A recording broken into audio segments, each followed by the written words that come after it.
a missão da ABCD é cuidar de vidas.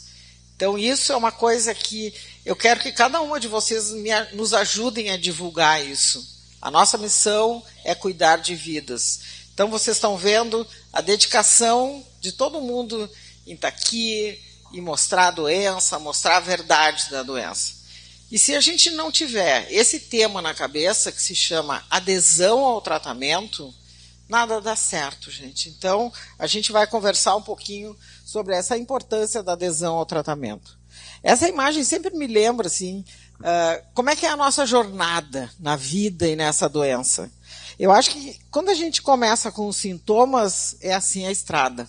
Dor de barriga, diarreia, cólica, vomitar, tudo que come faz mal. É um desespero a gente andar de carro numa estrada desse jeito, né? É impossível quase, a gente anda 5 km por hora e acha que nunca vai chegar. Quando a gente encontra um médico que nos ajude, que pensa na hipótese diagnóstica, acho que nós vamos ter necessidade de fazer a investigação melhor dos seus sintomas, isso não é nervosismo, isso não é loucura da vida, a estrada vai ficando um pouquinho melhor. Tem buraco ainda? Tem, mas ela vai ficando melhor. E quando a gente tem o correto diagnóstico, quando a gente tem uma meta, como a Andréa mostrou, a gente tem uma enorme esperança de cruzar essa estrada da vida com muito mais facilidade. E quando a gente tem uma boa adesão ao tratamento, um bom colega nos cuidando, essa estrada fica de mão dupla, que é a relação médico-paciente, é ir para lugares incríveis e fazer da vida ela ficar muito boa. Então, eu acho que essas são bem as etapas que a gente passa nessa doença. E como é que é essa jornada? Essa jornada começa com o correto diagnóstico, quanto mais precoce, melhor. Então, vocês, às vezes, divulgando nos grupos de vocês, nos grupos de... Acabei de ver uma colega que tem um grupo aqui no interior de São Paulo. Vocês, olha, isso pode ser uma doença inflamatória, isso não é da banana, isso não é do leite. Ajuda muito nesse diagnóstico precoce. E aí, cada paciente vai ter um tratamento diferente. Se a gente fizer uma enquete aqui, provavelmente quase ninguém tem o mesmo tratamento, porque esse tratamento é completamente individualizado. E aquilo que a Andréa falou, a gente tem que acompanhar. Não é porque amanhã também eu vou voltar em 2027 no meu médico, eu estou bem igual. Então a gente tem que acompanhar e o paciente tem que entender as nossas metas de tratamento.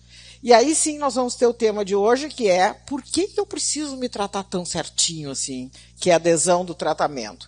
E aí a vida fica boa. E aí vocês vão ver que a gente usa muito esse termo na medicina, remissão completa. O que é isso, remissão completa? É você chegar no consultório e dizer, olha, estou super bem. Deixa eu ver seus exames. Aí que a Andréa falou, o exame de sangue bem, a calprotectina, que é o marcador nas fezes bem. Deixa eu ver sua colonoscopia. Olha, tudo cicatrizado. É isso que a gente quer.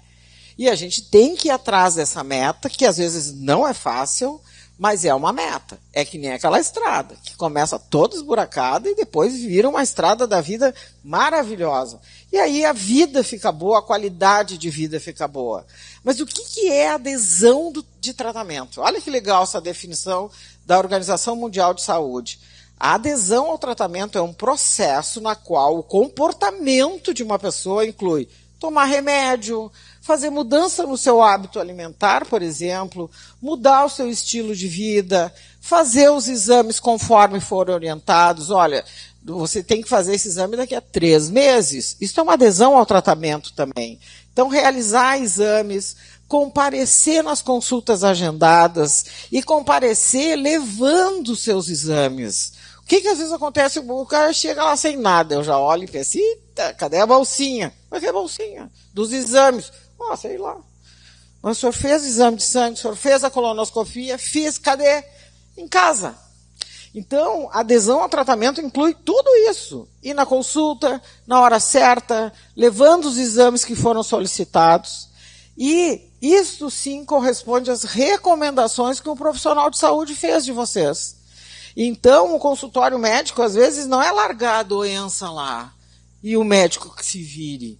A adesão ao tratamento inclui tudo isso que a gente vem conversando desde as 9h30 da manhã. Então, isso foi exatamente o mesmo dado e o slide que a André mostrou, porque isso impacta muito. A gente que conversa com os colegas, nas palestras médicas, todas a gente mostra isso. Esse número enorme no Brasil e esse aumento da doença inflamatória intestinal. E aí, como é que a gente escolhe o tratamento? O André fez umas perguntas, tu tem diarreia, tu tem dor abdominal, tu tem urgência. Onde é que é essa doença? Ela está no esôfago? Onde que ela está? Então, como que a gente escolhe? Ali numa consulta médica, o paciente chega com uma expectativa. E a gente começa a escutar sobre a doença, sobre os sintomas, aquele que já tem o diagnóstico, olhar todos os exames que ele já fez. Então, é super importante, quando vocês vão numa consulta médica, levar, por incrível que pareça, eu digo, cadê a pastinha? Com todos os exames. A primeira colonoscopia é que nem a nossa carteira de identidade. É muito importante. Ah, doutor, mas faz anos que eu fiz. É importantíssimo o primeiro exame que vocês fizeram. A gente sabe da evolução, da gravidade, da cicatrização ou não. Então, essa pastinha, que meus pacientes quase todos têm, olha a pastinha, eles já dizem, é super importante. Então, imaginem, a dona Maria chega na consulta. Sentou, bom dia, bom dia. O que a senhora tem? Crohn. E o que a senhora está sentindo? Ah, não estou com muita vontade de falar. Opa! E, bom, então se a senhora não está com vontade de falar, cadê seus exames? Ah, eu não trouxe nada. Como é que vocês acham que a gente interpreta uma consulta dessa? Cadê sua colono? Não sei. Aonde que é a sua doença? Não sei. Mas que remédio que a senhora toma? A gente vai indo, né? Porque conforme o remédio a gente já tem uma ideia. Não sei. Uma vez um gaúcho lá disse, olha, eu não sei o nome, eu sei que é supositório que eu levo todo dia. Eu já imagino, olha, ele tem uma retite e usa supositório de mesalazina. Mas então, esse é o paciente A. Agora imagina o paciente B que chega com a sua pastinha, bom dia, bom dia. O que o senhor tem? Olha, eu tenho doença de Crohn, no momento eu só tenho uma discreta distensão abdominal, mas aqui estão todos os meus exames, a cirurgia que eu fiz, os remédios que eu já tomei. O médico vai ficando com os olhos desse tamanho, gente. Se ele não conhece a doença, ele vai estudar. E se ele conhece, ele vai ter certeza de dizer essa doença é leve, essa doença é moderada ou essa doença é grave. Então, aqui sim a gente vai poder escolher o tratamento. Então, a gente escolhe qual é o sintoma, aonde que está a doença, quanto tempo que tem a doença, que fatores de mau prognóstico, se já teve complicação, se não teve, como a Andrea falou, se tem manifestação fora do intestino, o que já fez de tratamento. Usei isso, por tanto tempo, usei isso, já troquei, já usei esse. É fundamental. Como é que foi o tratamento antes? Ou é um paciente novo que nunca usou nada? Esse a gente adora, que a gente diz virgem de tratamento. Ou que já fez cirurgia. Como é que está o status nutricional desse paciente? Nenhum remédio vai funcionar direito num paciente completamente desnutrido. Eu vou querer que ele passe pela consulta da Isabel antes de pensar em qualquer coisa. Então, isso tudo se chama adesão ao tratamento. Aí sim, o médico vai tentar o máximo possível de escolher o melhor tratamento para vocês. Porque o que a gente quer? A gente quer essa imagem aqui de uma mucosa toda inflamada, que qualquer leigo olha que está inflamado, para uma mucosa toda cicatrizada. E a gente consegue isso. Às vezes não é fácil, é metas que a gente vai alcançando, mas é isso que a gente tem que buscar. A meta da completa cicatrização. Esse é um artigo super interessante, que eles pegaram 40 anos de revisão da literatura, com o foco no paciente. O que o paciente quer? O que o paciente quer? O que o paciente quer? Olha que interessante. Qual é a expectativa do paciente? Controlar sintoma, que nem a André disse. Ah, eu quero acordar de manhã e esquecer que eu tenho intestino, doutora. Então, que é o controle dos sintomas, quer ter uma vida completamente normal, quero amanhã correr 20 quilômetros, eu mal vou até o elevador. Quero amanhã correr 20 quilômetros e vai conseguir, e quero ter exames normais. Então, essa é a expectativa. E qual é a preocupação do paciente? Como eu queria que esse auditório tivesse 100 mil lugares? É ter acesso à informação correta sobre a doença inflamatória intestinal. Então, eu tenho certeza que todos que estão aqui hoje, na sua próxima consulta médica, vocês vão diferente. Vocês vão olhar o profissional diferente, a conversa de vocês vão ser diferentes, porque vocês tiveram uma overview de ideias, informações, e vai caindo a ficha. E vocês chegam... Eu sempre digo que ter medo de ladrão, eu morro de medo de ladrão, mas quando a gente enche a casa de grade, câmera de segurança, tu dorme mais seguro. Então, se vocês têm a noção da doença que vocês têm, das metas de tratamento, a gente se sente mais seguro. É que nem botar grade na janela da casa da gente. Então, o paciente tem essa preocupação. Cuidado com a sua saúde, com a sua alimentação e decisão compartilhada com o médico. Deixa eu entender que remédio que eu estou tomando. Tem que se meter com a doença, que nem eu digo. E qual é a expectativa? Eu quero um remédio que funcione, óbvio, que seja seguro e que seja super fácil de tomar. Na doença inflamatória intestinal, cada vez mais, com os novos remédios chegando, parece que a gente está chegando bem perto disso. E a decisão do tratamento a gente tem que saber. O doente está mal, ele é leve, ele é moderado ou grave, que momento que ele está da doença. Isso eu acho muito legal, porque eu acho que é a cara do paciente, assim. A gente chega na consulta e, ai meu Deus, então o que o paciente quer? Óbvio, ele não quer ter dor, ele não quer ver sangue nas evacuações. Eu gosto que todos comem beterraba na véspera da consulta. Não, ontem eu comi beterraba, doutora.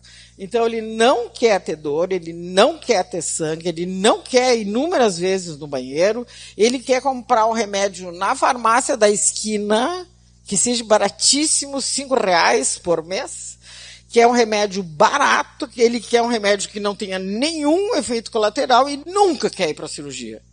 Difícil isso. É quase impossível na doença inflamatória intestinal.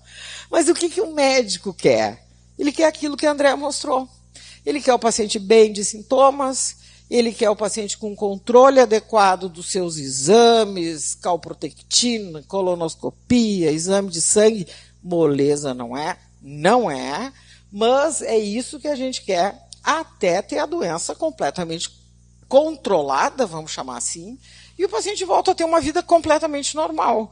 Essa semana eu ouvi uma coisa que eu acho que é sempre isso que eu penso. O paciente sentou e disse assim, eu só vou lhe dizer uma coisa, doutor. Eu, já se prepara quando diz isso. A minha vida voltou a ser exatamente igual antes de eu ter esses sintomas e essa doença. Eu sou eu de novo. Ah, como é bom a gente ouvir isso, sabe? Eu sou eu de novo. Bah, certo que a gente chegou no tratamento correto. E aí vê os exames, está tudo cicatrizado, é tudo que a gente quer. Então isso é um olhar, é o olhar da ótica do paciente e é o olhar da ótica do médico. E é claro que isso é um todo, gente. A vida da gente não é um intestino, não é um estômago. É esse todo que tem que estar em equilíbrio. Tem que estar uma equipe legal te cuidando de vocês, tem que ter essa harmonia familiar, da parceria, dos amigos, do acompanhante. Eu acho super legal quando vai os acompanhantes que me ajudam horrores na consulta. Tem uns que me incomodam com uma coisa, mas tem uns que ajudam muito, porque eu sempre acho, às vezes, que quem está convivendo, às vezes, com a doença, sofre mais do que o doente.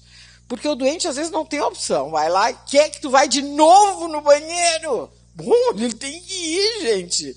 Então, às vezes, eu digo, a gente faz lá em Porto Alegre, às vezes, reunião só para o familiar. Porque o familiar tem que ser super parceiro. Reunião para amigo, reunião, quem é que te apoia? Ah, é minha prima.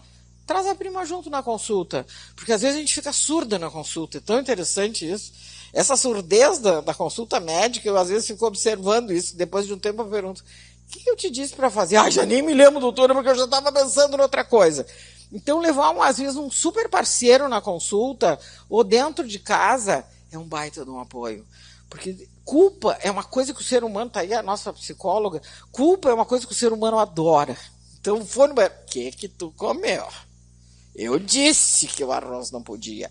Então, isso é uma coisa que vai deixando a pessoa numa solidão, que eu acho que a pior coisa em qualquer doença é solidão e falta de expectativa. E aí eu acho, particularmente, que isso é uma das coisas que tem influência na não adesão ao tratamento. Já que está tudo tão ruim mesmo, tudo que eu como, eu estou comendo errado, eu vou chutar o balde. Então, eu acho que essa harmonia familiar, dos amigos, do apoio, do médico legal, faz todo a ver o controle da doença. E eu preciso saber, assim, quem é o meu paciente, o que ele gosta de fazer, me meter com a vida dele. Se ele viaja, se ele está trabalhando, se ele está desempregado, se ele gosta de esporte, qual é o lazer deles. E todos meus pacientes lá em Porto Alegre sabem que eu adoro cachorro linguiça. Eu sou mega cachorreira. Então, cada dia eles chegam, às vezes, eu tenho uma coleção de coisas de cachorro lá no meu consultório. Mas isso é se meter. Essa sou eu. As gurias estão aí, sabem que eu sou assim. E o meu carro tem um adesivo de cachorro linguiça atrás. Então, às vezes eu vou pegar o carro, porque a gente tem um ambulatório do SUS muito grande lá no nosso hospital. Eu vou pegar meu carro, no para-brisa ali, tem uns pedidos de renovação de receita. Eu digo, não! Não! Daí eu pergunto, como é que vocês sabem quem é esse meu carro? Tem um adesivo de cachorro linguiça, doutora. Mas eu acho que isso, sei lá, isso é a vida, entendeu? Eu acho que isso é a parceria dos relacionamentos com o paciente, entender os fatores da doença, entender os fatores socioeconômicos. Olha, eu tenho um convênio, dá para pedir pelo convênio, dá para baixar aqui na suíte master do Einstein, que a gente não tem isso tudo lá em Porto Alegre. Não, eu tenho o SUS, mas vamos para o SUS e vamos para onde tiver, entendeu? A gente tem que ter essa flexibilidade de conhecer as condições socioeconômicas do meu paciente. A gente tem um colega, né, André, que ele diz, meus pacientes chegam de helicóptero. Uau! Lá nem tem isso, lá em Porto Alegre o gaúcho dá um tiro achando que é uma perdiz, porque não tem helicóptero que nem tem aqui. Mas então a gente tem que conhecer também os fatores socioeconômicos do nosso paciente. Não adianta eu dar um remédio que é uma fortuna, que não tem pelo SUS. É inviável isso. Eu digo, pô, é sacanagem daí, entendeu? Me dá o número da Mega Sena, que eu também quero ganhar.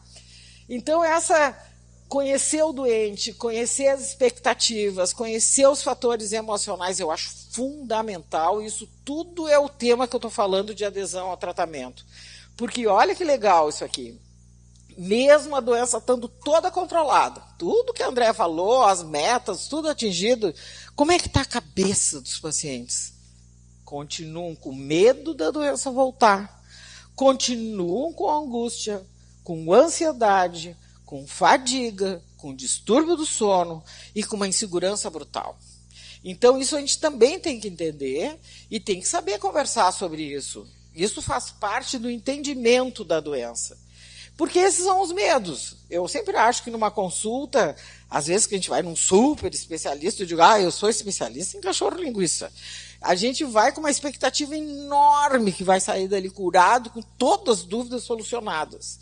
E a cabeça fica assim, será que eu vou ter uma vida normal? Será que eu vou conseguir estudar, ter família, ter filho? Olha o que a Andréa disse, será que meu filho vai nascer com essa doença? Meu Deus, será que eu vou precisar de cirurgia? Será que eu vou ter que viver com uma bolsinha, doutora? E será que eu vou ter câncer? E será que eu vou ter outra crise? E esses remédios, doutor, às vezes eu digo, olha, nós vamos... E os efeitos colaterais? Mas eu nem disse que remédio a gente ia usar, mas a cabeça... E os efeitos colaterais dessa medicação? E eu vou saber quando eu estou bem? E agora? Eu vou ficar curado? Tem novos remédios? Então vocês veem que é uma consulta difícil para quem está escutando vocês. E para vocês, óbvio, que eu digo, o sapato aperta no calo de cada um. Então, esses são os medos, as angústias de todos os pacientes no mundo. Eu acho que o paciente responsável por qualquer doença, com lúpus, com diabetes, não interessa o nome da doença, são preocupações, mas esse é um questionário só de doença inflamatória intestinal que foi feito no Canadá. E eu tenho certeza que isso aqui serviu o chapéu, aí, o boné para todos que estão aqui. E por que os pacientes insistem tanto no abandono do tratamento? São dados mundiais, gente. E de doenças sistêmicas crônicas isso acontece. Na hipertensão, no diabetes, na doença inflamatória intestinal, mais ainda. O que vai acontecer se parar o tratamento? Agora me enchi. E eu acho que o paciente tem que saber. Eu acho que isso faz parte de uma consulta médica, o paciente saber. Se eu parar o tratamento, doutora, eu vou explicar. A tua doença vai voltar, porque é uma doença crônica, até o momento incurável. Ela, às vezes, volta pior, não se sabe bem o porquê, mas a doença, às vezes, volta pior. Às vezes, essas terapias biológicas que para e a gente volta tem mais efeito colateral, o organismo reconhece esse remédio e cria um anticorpo contra o remédio, ou seja, o remédio que estava indo bem, passa, além de abandonar, começa a fazer mal. Vai aumentar todos os riscos, risco de câncer, risco de ter outras doenças associadas, vai gastar muito mais com saúde pública, vai, quem sabe, se encostar no trabalho e vai ter uma péssima qualidade de vida. E olha que coisa estatística enorme isso aqui. A não aderência ao tratamento com comprimidos via oral chega a 72%, gente. É muita gente que para o tratamento na medida que está boa. E aí esse foi um questionário feito na Espanha, que é claro que isso no Brasil a gente também consegue. Então eu mostro isso e penso que isso é possível a gente fazer no Brasil, e eu sempre acredito em metas e que a gente consegue mudar as coisas no Brasil. Mas vocês veem que a adesão ao tratamento faz parte desse cuidado do paciente com doença inflamatória intestinal. Então esse é um questionário que foi feito na Espanha, e o que os pacientes querem? O que vocês querem de um atendimento global que vocês têm? Vocês querem participar da decisão do seu tratamento. Como que vocês vão participar se vocês não têm a menor ideia? Impossível. É que nem eu e hoje num neuro com Parkinson, ele vai me falar, olha, não sei o que é isso, porque nunca li nada. Então, quer participar do seu tratamento, quer um atendimento pontual e com delicadeza, vocês vão ver que depois eu vou mostrar que as pessoas esqueceram de dar bom dia, boa tarde. Então, um atendimento pontual e com delicadeza, quer ter uma prescrição de remédio que tenha sua cobertura, ou de convênio, ou que tenha no SUS, isso eu estou falando de Espanha, hein? Ter um contato de telefone de algum membro da equipe, se tiver domingo, às 3 da manhã, uma crise, para onde eu vou, doutora? Isso ajuda muito, eu acho, nessa rota da insegurança.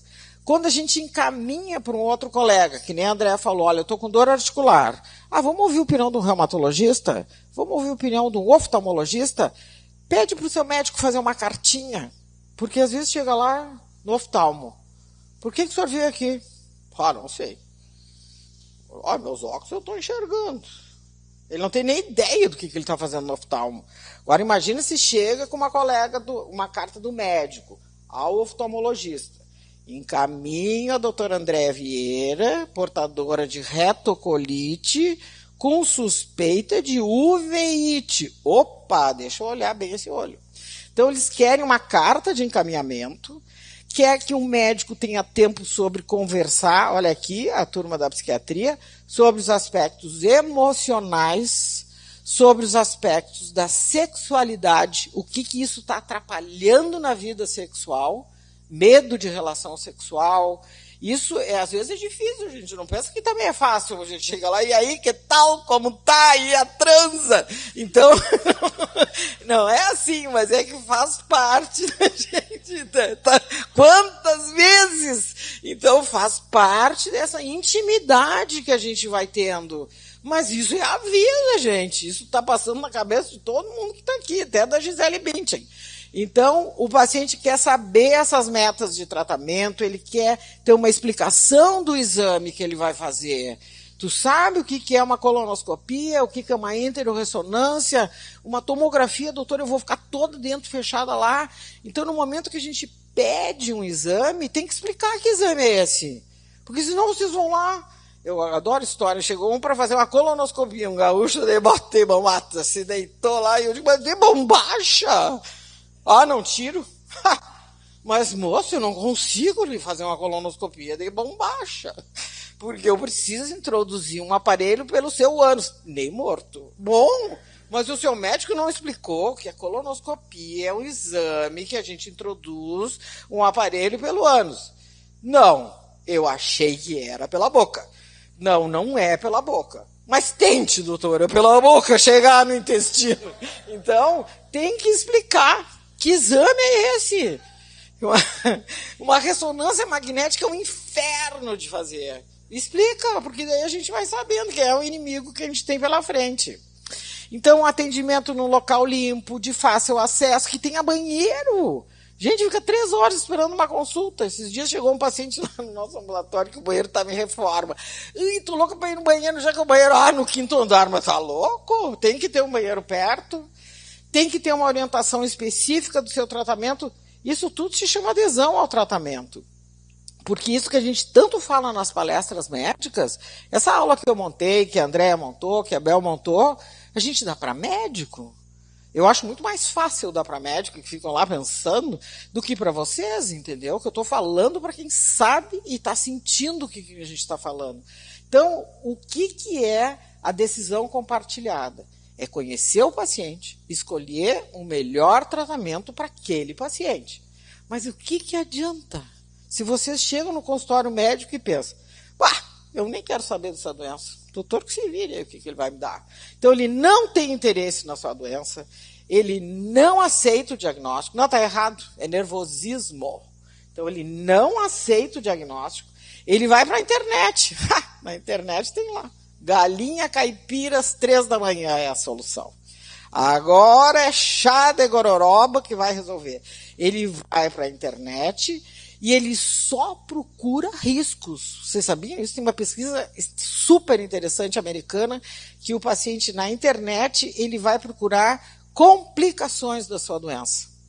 Coisas boas ele não procura. Porque isso eu acho que é uma forma, até a nossa psicóloga, psiquiatra, para nos ajudar, que parece que ele está se protegendo se ele sabe tudo de ruim que tem. Mas é o efeito contrário para o cérebro de vocês. A gente tem que alimentar o nosso cérebro com coisas boas. Eu vou melhorar, eu vou tomar o remédio certo, eu não vou ter nenhuma complicação. Do que só procurar na internet coisas ruins. E a severidade do sintoma, ele quer ficar logo bom, que às vezes não é tão rápido, e ele medo de saber da doença. Então ele não quer saber nada, vai dar muito mais medo que ele não quer saber nada.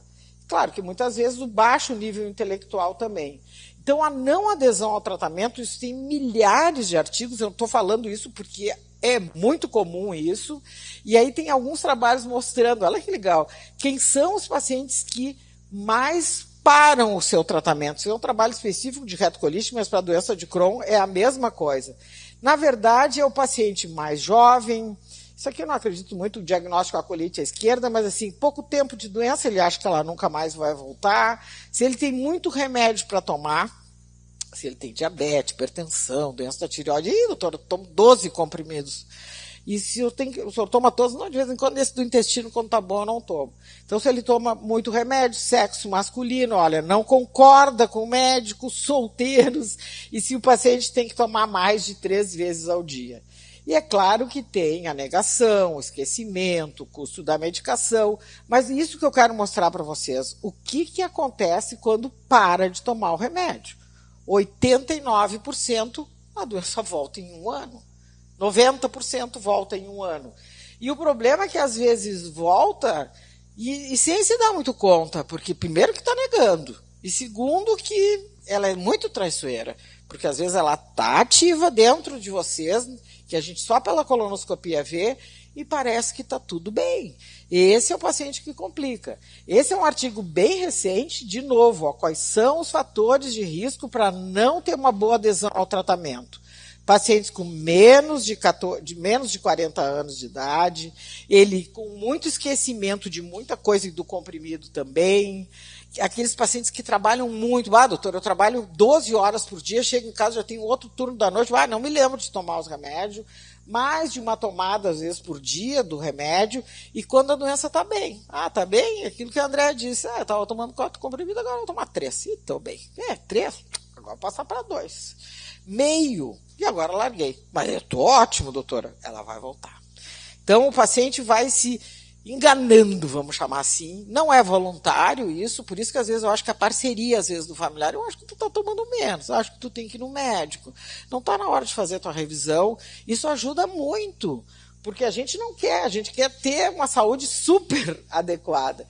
Então, isso tudo, na verdade, é um resumo mas tem muito a ver a não adesão ao tratamento, ó, medo dos efeitos colaterais, achar que o comprimido tem gosto ruim, tem cheiro ruim, é ruim de engolir, eu não tenho veia boa para pegar, eu não quero fazer nenhuma injeção subcutânea, eu não quero ir a médico, eu não quero nunca mais fazer colonoscopia, eu não quero fazer exame de sangue. Gente, vocês acham que é possível? Claro que ninguém quer ficar doente, mas quando a gente fica doente, a gente tem que saber reverter isso e buscar a saúde. Eu acho que o caminho da doença é o mesmo do caminho da saúde. E cada um tem que ser responsável pelo seu caminho. Então, vocês veem que, de acordo com a Organização Mundial da Saúde, a não adesão ao tratamento de doenças de longo prazo é 50%. Então, a gente não está diferente. Então, vamos conversar sobre como é que era o seu tratamento antes. Aquele paciente que já chega e diz, doutora, a senhora é a 10ª médica que eu estou indo. Eita, 10? Mas por quê? O fulano foi isso, porque falar dos outros é uma barbada também. O fulano foi isso, e o senhor faz as coisas certas. Não, eu tomo remédio uma semana, depois que eu melhoro eu paro. Opa, eu já sei do histórico dele. Muitas vezes a gente tem que entender os componentes emocionais e está aberto para entender que ele tem depressão, que ele é esquizofrênico, que ele tem autismo, que ele é muito ansioso. Acho que tem aí os colegas, né? Conversar sobre risco de suicídio é muito ruim ficar doente. E se a gente não tem essa abertura para entender da vida, às vezes está aí a causa da não adesão ao tratamento. É dos aspectos emocionais e não é só do não entendimento da doença. Se ele é adolescente, se ele é um paciente alcoolista, que ele usa muita droga, e como é que eu vou saber se eu não perguntar? Eu tinha um paciente que toda segunda chegava lá no nosso ambulatório do SUS super ruim. E aí um dia eu digo, mas por que tu tá ruim? Porque de sexta a domingo eu vou numa festa rave e passo usando cocaína 72 horas.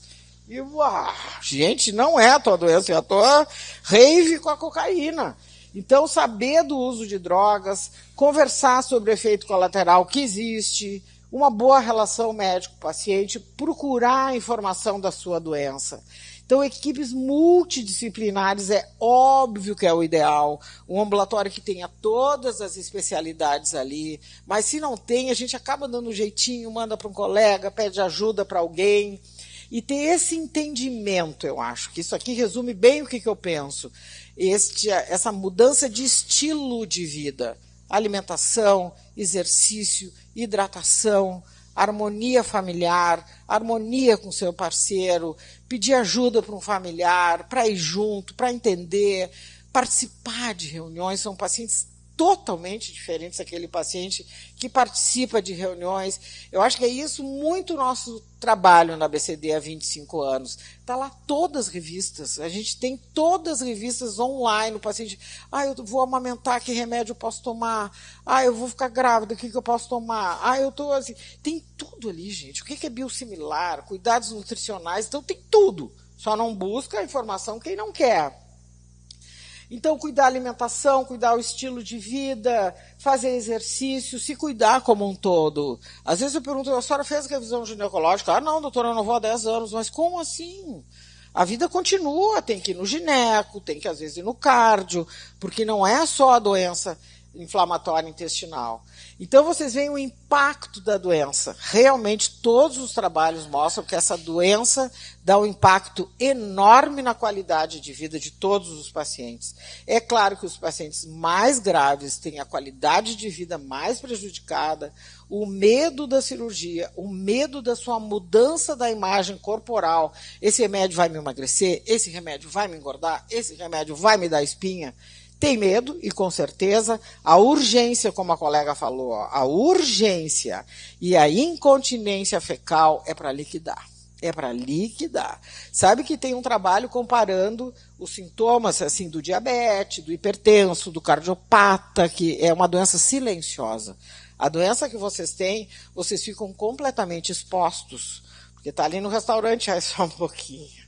Onde é que tu vai? No trabalho sofrem bullying, às vezes, de 10, 12 vezes no banheiro. Então, a urgência evacuatória, em todos os questionários de qualidade de vida, é o pior sintoma dessa doença.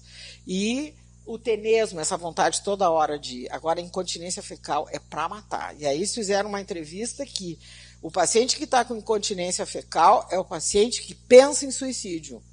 É o paciente que pensa em suicídio porque ele não tem controle, gente. Então, isso é uma coisa que a gente tem que conversar também sobre a doença para saber que o tratamento, isso também a gente vai melhorar. Então, vocês veem que esse cuidado todo do paciente faz parte de tudo isso. Sofrimento, mudar a vida e como ajudar o paciente na sua adesão ao tratamento. Isso, para encerrar, é um questionário feito na Alemanha, do checklist, olha que legal, centrado no paciente. Educação, honestidade, empatia, saber escutar, conhecer a doença, conhecer o doente, explicar os tratamentos e dar fontes de informação. Espalhem a ABCD pelo mundo, espalhem as nossas revistas, porque isso é importante, a divulgação da doença. Esclarecer sobre o tratamento. Então, isso é um bom atendimento dessa doença. E por que isso? Olha aqui, gente, a gente tem hoje um cardápio enorme de remédios. Enorme. Então, aqui a perspectiva, olha aqui, está chegando remédio novo, tem remédio para todos os tipos de doença, remédios cada vez mais que a gente está conseguindo metas mais rápidas, lançamentos de remédio, né, André? A gente está chegando, ontem teve um lançamento de um remédio novo que parece ser revolucionário nessa doença. Então, vocês veem que a gente tem que ficar bem, porque tem milhares de pesquisas mostrando esses avanços nos manejos dos remédios. Então, a gente tem que ter metas, tem que conversar com o paciente e tem que cuidar periodicamente do que a gente quer para a gente saber, olha, está tudo certo, nosso alvo foi atingido. E eu acho que essas novas perspectivas de médicos mais informados, pacientes mais informados, novos remédios chegando com alvos muito mais específicos e com menos efeito colateral, e isso são as ótimas perspectivas que tem essa doença. Isso eu sempre mostro, né, André? Porque é assim que eu acho que eu penso que é essa doença. A gente chega no médico completamente sozinho, longe, distante. Isso vai havendo uma aproximação, a gente vai se conhecendo, até que cria uma harmonia, um coração, e aí sim que eu acredito que essa doença realmente está bem tratada. Então, a gente trabalha para isso, a gente tem milhares de informação, é um grupo, todo mundo voluntário na ABCD, e eu acho que essa é a nossa meta de estar unido, e eu queria convidar todos vocês para o nosso Maio Roxo, dia 19 de maio. O lugar a gente ainda está, podemos divulgar, Eliana, o lugar ou ainda não está bem certo? Porque, viu, não está bem certo ainda. Mas vocês acompanham nossas mídias, a gente está programando um Maio Roxo bem legal, com tendas de atendimento, com folhetos, e a gente não vai sair caminhando que nem a gente fazia antes, porque daí eu acho que ninguém se conversa. Então a gente vai ficar num lugar que eu quero ter pipoca, cachorro-quentes, maçã do amor, não maçã. Então vai ter salada de fruta, e ali atrás dos bastidores nós vamos ter uma Heineken bem gelada para a turma. Então eu quero fazer um evento realmente de união nossa, e essa é a nossa ideia da ABCD, é fazer isso tudo no nosso Brasil inteiro. Muito obrigado a todos.